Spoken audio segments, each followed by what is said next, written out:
Today we'll talk about how can you fix this problem or know how you can do that on your paid workup. So all you have to do, so you just click here on settings, click on it here. When you just click on settings, so then it's going to take you to this list here.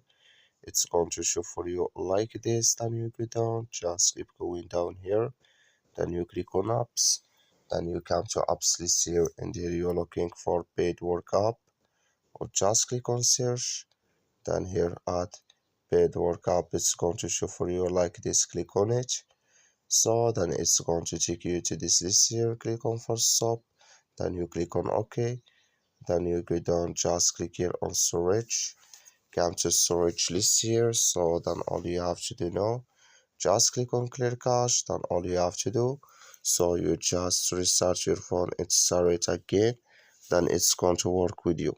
That's all you have to do. That's all. Thank you for watching. Don't forget to support us by liking, subscribe.